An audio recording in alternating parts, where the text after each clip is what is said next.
بسم اللہ الرحمن الرحیم۔ السلام علیکم۔ نبی صلی اللہ علیہ وآلہ وسلم سے اذان کی آواز بلند ہوئی تو مدینہ کے سارے لوگ کام چھوڑ کر مسجد کی طرف چل دیے۔ اذان آج معمول سے پہلے ہوئی تھی۔ کچھ لوگوں نے یہ محسوس بھی کیا کہ ابھی نماز کے لیے کچھ وقت باقی ہے، لیکن بلاوا چونکہ مسجد سے آیا تھا اس لیے سب نے اپنے کام ادھورے چھوڑے اور اللہ کے گھر میں حاضر ہو گئے۔ نبی اکرم صلی اللہ علیہ وآلہ وسلم کبھی کبھار ایسا کیا کرتے تھے۔ جب کبھی صحابہ اکرام رضی اللہ عنہم اجمعین کو کسی خاص بات سے آگاہ کرنا ہوتا تو آپ حضرت بلال رضی اللہ تعالیٰ عنہ کو بلاتے اور انہیں اذان کہنے کا حکم دیتے۔ حضرت بلال رضی اللہ تعالیٰ عنہ اذان کہتے تو صحابہ اکرام رضی اللہ عنہ اپنے تمام کام چھوڑ کر مسجد میں حاضر ہو جاتے۔ آج بھی کچھ ایسا ہی معاملہ تھا۔ نبی اکرم صلی اللہ علیہ وآلہ وسلم صحابہ رضی اللہ عنہم کو بڑی اہم خبر سنانا چاہتے تھے۔ لوگوں کو جمع کرنے کے لیے اذان ہوئی۔ مدینہ کے تمام مرد اور عورتیں مسجد میں جمع ہو گئے۔ اللہ کے نبی صلی اللہ علیہ وآلہ وسلم مسجد میں بیٹھے تھے اور آپ صلی اللہ علیہ وآلہ وسلم کا چہرہ خوشی سے دمک رہا تھا۔ مسجد میں آنے والے صحابہ رضی اللہ عنہم نے نبی اکرم صلی اللہ علیہ وآلہ وسلم کو حشاش بشاش دیکھا تو سمجھ گئے کوئی بہت اہم خبر ہے جس سے آپ لوگوں کو آگاہ کرنا چاہتے ہیں۔ تم جانتے ہو کہ میں تمہیں کیوں جمع کیا ہے؟ نبی اکرم صلی اللہ علیہ وآلہ وسلم نے منبر پر بیٹھتے ہی صحابہ اکرام رضی اللہ عنہم کو مخاطب کرتے ہوئے فرمایا، اللہ تعالیٰ یا اللہ کہ رسول صلی اللہ علیہ وآلہ وسلم بہتر جانتے ہیں۔ صحابہ اکرام رضی اللہ عنہم نے بلند آواز میں جواب دیا۔ صحابہ اکرام رضی اللہ عنہم کا تجسس مزید بڑھ رہا تھا۔ ہر کوئی اپنی اپنی جگہ بیٹھا شوق سے سن رہا تھا اور دل ہی دل میں سوچ رہا تھا کہ نہ جانے کون سی اہم خبر ہے جسے سنانے کے لیے آپ بڑے خوش ہو رہے ہیں۔ نبی اکرم صلی اللہ علیہ وآلہ وسلم نے صحابہ رضی اللہ عنہم کو مخاطب کر کے فرمایا، میں نے تمہیں اس لیے جمع کیا ہے کہ تمیم داری ایک عیسائی نوجوان تھا۔ اللہ تعالیٰ نے اسے ہدایت نصیب فرمائی اور اب وہ اسلام لا چکا ہے۔ وہ میرے پاس آیا، اس نے بیعت کی اور اسلام قبول کر لیا۔ اس نے اپنی باتوں کے دوران مجھے ایک ایسی بات بتائی جو میں تمہیں بتانا چاہتا ہوں اور تمہیں اکثر اس بات سے خبردار کر چکا ہوں۔ تمیم نے مجھے بتایا کہ مجھے ایک دفعہ سمندر میں سفر کرنا پڑا۔ ہم کل 30 آدمی تھے۔ کشتی سمندر کی موجوں میں تھپیڑے کھاتی لہروں میں تیرتی چلی جا رہی تھی۔ اچانک سمندر میں طوفان آ گیا، تیز ہوا چلنے لگی اور پانی کی لہریں اچھل اچھل کر بلند ہونے لگیں۔ کشتی کے مسافر پریشان ہو گئے۔ ہر کوئی اپنے اپنے خداؤں کو پکارنے لگا۔ کسی کو کچھ سمجھ نہیں آ رہا تھا کہ کیا کرے۔ سمندر سے اٹھنے والی لہریں ایک سمت کی بجائے ہر طرف سے کشتی کو اپنی لپیٹ میں لے رہی تھیں۔ کشتی اپنی منزل سے ہٹ کر سمندر کی طوفانی موجوں کے رحم و کرم پر تھی۔ ایک طرف سے آنے والا پانی کا ریلا کشتی کو اپنے ساتھ بہا لے جاتا تو دوسری طرف سے بھی بڑی موج کشتی کو اپنے ساتھ کسی اور سمت لے جاتی۔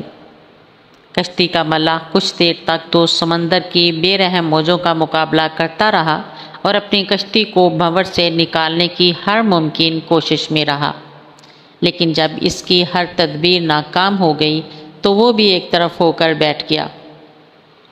مسافروں کے ساتھ ساتھ خود ملاح بھی پریشان تھا کہ ایسی بے رحم موجوں کا مقابلہ کیسے کرے۔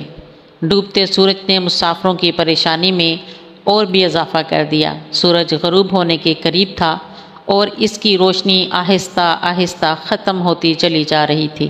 اپنی منزل کی خبر ہوتی تو رات ہونے کا کوئی ڈر نہ تھا، لیکن اب تو یہ خبر بھی نہ تھی کہ کشتی کس سمت جا رہی ہے اور سمندر کی لہریں کشتی کو کب تک سلامت رہنے دیں گی۔ رات ہوئی اور کشتی اسی طرح سمندر کی مچلتی لہروں میں ڈولتی رہی۔ کسی کو کچھ خبر نہ تھی کہ کشتی کس سمت رواں ہے اور اس کا انجام کیا ہوگا۔ رات کا اندھیرا اور پھیل گیا تو سمندر میں ہر طرف تاریکی چھا گئی۔ کشتی کے مسافر اب ایک دوسرے کو دیکھ بھی نہیں سکتے تھے۔ بس ایک آواز تھی جو آدمی کے موجود ہونے کا پتہ دیتی تھی۔ یوں ہی خوف و ہراس کے عالم میں رات بیت گئی